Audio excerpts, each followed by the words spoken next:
ભલે. નનુ બ્રહ્માદિ દુર્લભસ્ય મર્યાદા માર્ગીય શ્રુતિ અગમ્યસ્ય ફલસ્ય સ્વકીયેષુ એવ દાને કિમ બીજમ ઇતિ આકાંક્ષાયામ આહો બીજમ કારુણિકઃ. આ લઈ લીધું હતું કે લેવાનું બાકી છે?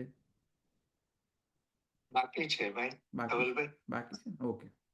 નનુ બ્રહ્માદિ દુર્લભસ્ય મર્યાદા માર્ગીય શ્રુતિ અગમ્યસ્ય ફલસ્ય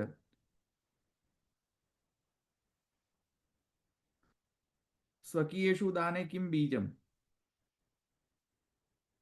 इति आकांक्षायाम आहुः बीजम कारुणिकः इति. स्वीयेषु निरुपधि असाधारण करुणा करुणावत्व ज्ञापनार्थम उक्तम कारुणिकः इति. હવે જુઓ,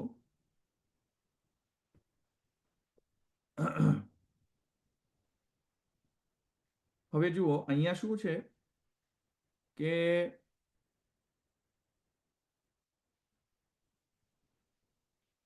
આપણે જોઈ લીધું કે ઋષિરગ્નિ કુમારસ્તુ નામનામ છંદો જગત્યસૌ શ્રીકૃષ્ણાસ્યમ દેવતા ચ બીજમ કારુણિકઃ પ્રભુ. આમાં અંતર્ગત ઋષિ, છંદ અને દેવતા એ આપણે જોઈ લીધા. હવે બીજ. તો બીજ માટે એમ કહી રહ્યા છે અહીંયા ગોકુલનાથજી કે આ જે પુષ્ટિમાર્ગીય જે ફલ છે, પુષ્ટિમાર્ગીય જે અલૌકિક જે પુષ્ટિમાર્ગીય ફલ એટલે કે ભજનાનંદ અને સ્વરૂપાનંદ, આ બંને જે પ્રકારના ફલ જે છે, કૃષ્ણનું સ્વરૂપાનંદ અને કૃષ્ણનો ભજનાનંદ, આ જે પુષ્ટિમાર્ગીય ફલ જે છે એ બ્રહ્મા આદિ જે દેવતા જે છે તેમને તો દુર્લભ છે. નનુ બ્રહ્માદિ દુર્લભસ્ય, તો દુર્લભ છે. અને મર્યાદા માર્ગીય જે શ્રુતિ છે તેનાથી અગમ્ય છે. અગમ્ય છે મર્યાદા માર્ગીય શ્રુતિઓથી. તો એટલે કે ભગવાને જે શ્રુતિઓનું વર્ણન કરેલું છે અને જે ઋષિ રૂપાઓનું વર્ણન કરેલું છે, ઋષિ રૂપાઓ એટલે કે અનન્ય પૂર્વ અને શ્રુતિ રૂપાઓ એટલે અન્ય પૂર્વ, એવા શ્રુતિ રૂપાઓનું જેનું વર્ણન કરેલું છે પુષ્ટિમાર્ગીય ફલ એટલે કે શ્રી કૃષ્ણનો સ્વરૂપાનંદ અને શ્રી કૃષ્ણનો ભજનાનંદ.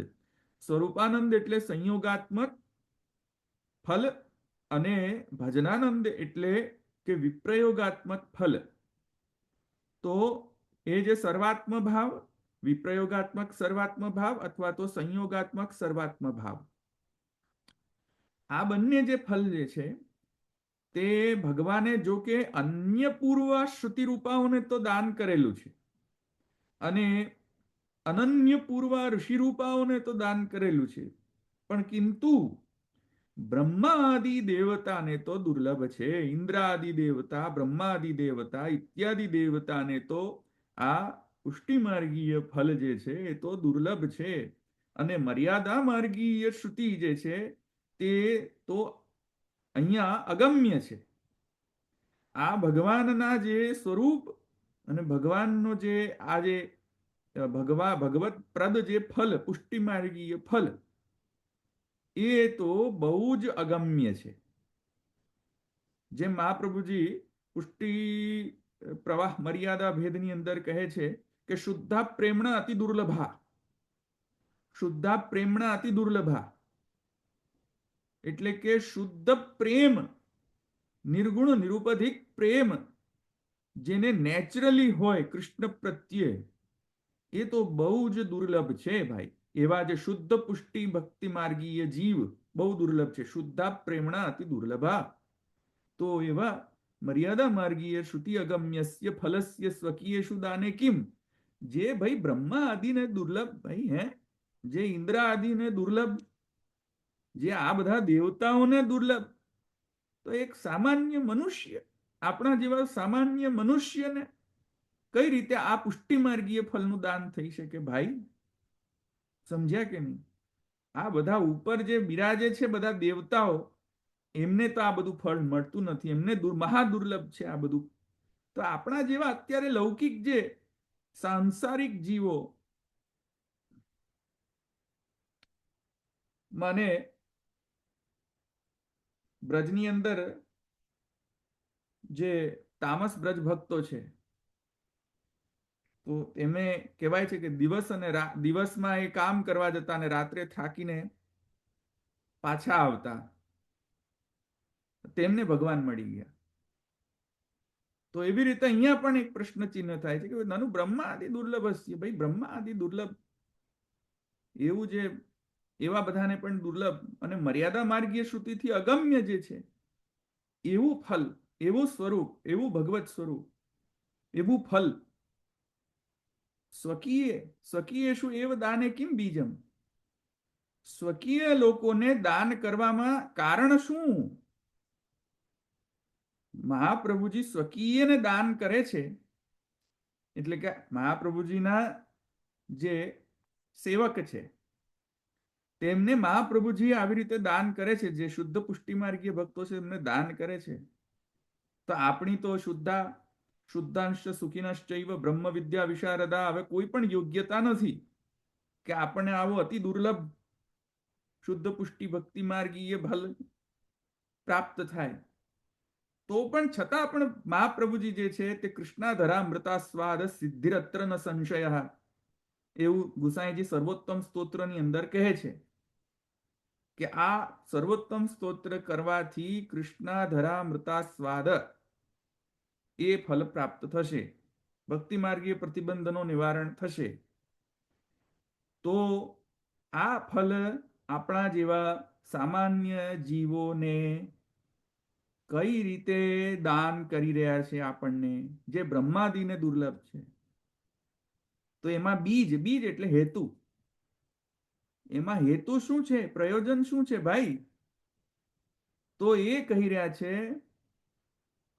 કે દાને કિમ બીજમ, બીજ શું છે આનું? તો ઇતિ આકાંક્ષા, એવી આકાંક્ષા થાય તો કહે છે બીજમ કારુણિક પ્રભુ. તો કહે છે કે બીજમ કારુણિક પ્રભુ, ભાઈ આનો હેતુ છે મહાકારુણિક પ્રભુ. કેમ કે પ્રભુ સ્વયં એટલે કે શ્રી કૃષ્ણ સ્વયં સ્વીયેષુ નિરુપધિ અસાધારણ કરુણાત્વ જ્ઞાપનાર્થમ ઉક્તમ કારુણિક. ભાઈ જે લોકો અધિકારી ન હોય, પાત્ર ન હોય, એ પાત્ર ન હોય અને પાત્ર અપાત્રને જોઈને ફલદાન કરે, એ તો ચાલો ઠીક. પણ આ તો જે, અને બીજો વ્યક્તિ કે જે અપાત્ર અપાત્રનો નિર્ણય કર્યા વગર જ કરુણાના કારણે એ દાન કરી દે, તો એ અલગ. તો પાત્ર ને અપાત્ર જોયા વગર શુદ્ધ પુષ્ટિ ભક્તિ માર્ગીય ફલનું દાન કરી દે, એ મહાકરુણા કરનાર છે. તો એવા મહાકરુણા કરનાર જે ભગવાન છે એ અહીંયા સર્વોત્તમ સ્તોત્રના બીજ છે. બરાબર, ફલદાનમાં બીજ છે. ભગવાન મહાકારુણિક ન હોય, મહાકરુણાવાન ન થયા હોય પુષ્ટિ ભક્તિ જીવો પ્રતિ, અને તે પણ ભૂતલસ્થ પુષ્ટિ ભક્તિ જીવો પ્રતિ, તો આ જે ફલદાન છે એ તો બહુ દુર્લભ છે, ન કરી શકે. તો નિરુપધિ અસાધારણ, અસાધારણ એમનામાં આ ભગવાનની અંદર એક અસાધારણ કરુણા છે પુષ્ટિ ભક્તિ જીવો પ્રતિ. એ ગોકુલનાથજી કહી રહ્યા છે કે એ જ અહીંયા શ્રી ગુસાઈજી કહી રહ્યા છે મહાકારુણિક. બરાબર. તો યદિ ઇતર ભગવન માર્ગાચાર્યવત સ્વીયાનામપી મુક્તિમેવ દધ્યાત તદા સ્વપ્રકટિત પુષ્ટિ માર્ગ ફલ અનધિકારત્વેન શુદ્ધ પુષ્ટિ માર્ગીયત્વેન શુદ્ધ પુષ્ટિ માર્ગીયત્વમ ન સ્યાत्. અતઃ સ્વીયાન સર્વતઃ પૃથક્કૃત્ય સ્વપ્રકટિત શુદ્ધ પુષ્ટિ ભક્તિ માર્ગીય ફલદાનેન સર્વોત્કર્ષ સિદ્ધૌ કરુણાવત્વમેવ બીજમ ઇતિ જ્ઞાપનાય ઉક્તમ બીજમ કારુણિકઃ ઇતિ. હવે બીજું કહી રહ્યા છે, કે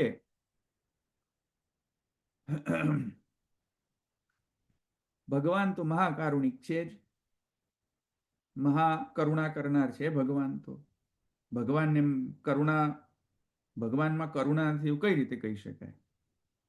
ભગવાનમાં કરુણા હતી તો શંકરાચાર્યજી પ્રકટ થયા. ભગવાનમાં કરુણા હતી તો વૈષ્ણવાચાર્યો પ્રકટ થયા, જેમ કે શ્રી ભગવદ રામાનુજાચાર્ય અથવા શ્રી નિંબાર્કાચાર્ય, મધ્વાચાર્ય, એવા બધા ઘણા બધા વૈષ્ણવાચાર્યો પ્રકટ થયા. બરાબર. તો અહીંયા કહે છે કે ભાઈ ભગવાન તો કરુણા કરનાર જ છે. એના કારણે કરુણા કરનાર હોવાના કારણે તેમણે અન્ય વૈષ્ણવ આચાર્યોને પહેલા ભૂતલ પર મોકલ્યા છે દૈવી જીવોનો ઉદ્ધાર કરવા માટે. તો અન્ય ઇતર વૈષ્ણવ માર્ગ ને પ્રશસ્ત કરવા માટે, ઉદ્ધાર કરવા માટે અન્ય આચાર્યો દ્વારા ભગવાને પોતાની કરુણા વ્યક્ત કરી જ છે. પણ આચાર્ય ચરણોને પણ મોકલીને શું વિશેષતા? તો કહે છે કે ભાઈ ઇતર ભગવન માર્ગાચાર્યવત સ્વીયાનામ અપી મુક્તિમેવ દદ્યાત. ઇતર જે વૈષ્ણવાચાર્યો અને ઇતર વૈષ્ણવ સંપ્રદાયો જે પ્રકટ થયા એ બધા તો અક્ષરધામમાં જવું છે ભાઈ. શું? ક્યાં જવું છે? ક્યાં જવું છે? બોલો. ધામમાં. ધામમાં જવું છે ને? મુક્તિમેવ દદ્યાત.